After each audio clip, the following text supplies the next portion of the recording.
এই জেলায় মাদক চোরাকারবার এবং অপহরণের ঘটনা হরহামেশে ঘটে থাকে। আমরা তথ্যসূত্র মতে জানতে পেরেছি যে উক্ত জেলায় গত 3 মাসে আনুমানিক 40টির মতো অপহরণের ঘটনা ঘটেছে, আর মাদকের চোরাকারবারি তো নিয়মিত ঘটেই যাচ্ছে। আমরা আরও অ্যানালাইসিস করে যেটা দেখতে পেয়েছি যে এই যে অপহরণ ঘটনাগুলো ঘটছে, সেইটার ম্যাক্সিমাম অপহরণগুলো হচ্ছে কক্সবাজার জেলার উখিয়া এবং টেকনাফ উপজেলাতে। বিশেষ করে টেকনাফের রঙ্গিখালি, আলীখালি এবং জালিয়াপাড়া এবং উখিয়ার রোহিঙ্গা ক্যাম্প সংলগ্ন যে এলাকাগুলো আছে, বিশেষ করে শ্যামলাপুর, কুটুমপাড়া এবং ওখানে জালিয়াপালং এলাকাতে বেশি অপহরণগুলো ঘটে থাকে। গোয়েন্দা সূত্র মতে আমরা জানতে পেরেছি যে এই অপহরণের ঘটনায় যারা ভিকটিম থাকে তাদেরকে সাধারণত অপহরণকারীরা অপহরণ করে এই রকম গহীন জঙ্গলে আটকে রেখে মুক্তিপণ আদায় করে থাকে।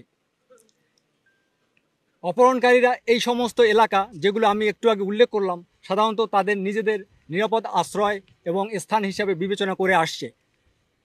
যেহেতু এই গহীন এলাকাগুলো আইনশৃঙ্খলা বাহিনীর জন্য একটু দুর্গম, সেই জন্য অপহরণকারীরা এই সমস্ত জায়গাগুলো হরহামেশাই ইউজ করে আসছেন।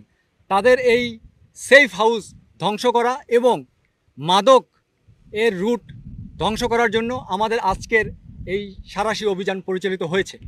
আপনারা জেনে আনন্দিত হবেন যে আজকের এই অভিযানে আমাদের বাংলাদেশের আইনশৃঙ্খলা বাহিনীর সকল ডিপার্টমেন্টের প্রতিনিধিত্ব ছিল।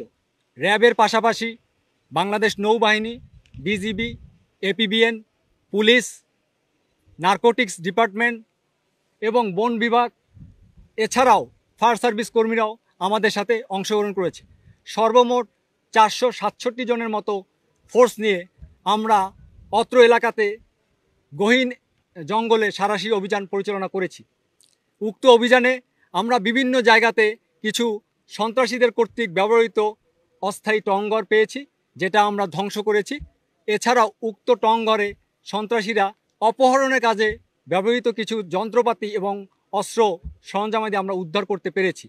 উল্লেখ্য যে আমরা এখানে আজকের এই অপারেশনে একটি 1 শুটার গান ও 8 রাউন্ড অ্যামুনিশন, 2টি লোকাল গান ও 4 রাউন্ড অ্যামুনিশন, এছাড়াও 10টি রামদা, কিরিস ও চাকু উদ্ধার করেছি, যেগুলো এই পাশের টেবিলে প্রদর্শিত আছে, আপনারা দেখে নেবেন। এছাড়াও অপহরণকারীরা বর্ণিত টংঘর এবং অস্থায়ী ঘরে যখন থাকতো, তারা সাধারণত মাদক ব্যবহার করে থাকে। ওই মাদকের কিছু পরিত্যক্ত অংশ, কিছু গাঁজা এবং প্রায় 2050টার মতো ইয়াবা আমরা উদ্ধার করতে সক্ষম হয়েছি।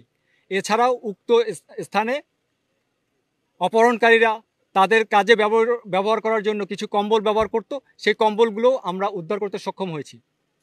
আমাদের একটাই উদ্দেশ্য ছিল যে বর্ণিত এই গহীন এলাকাগুলো যেন সন্ত্রাসীদের অভয়ারণ্য, নিরাপদ আশ্রয় না থাকে।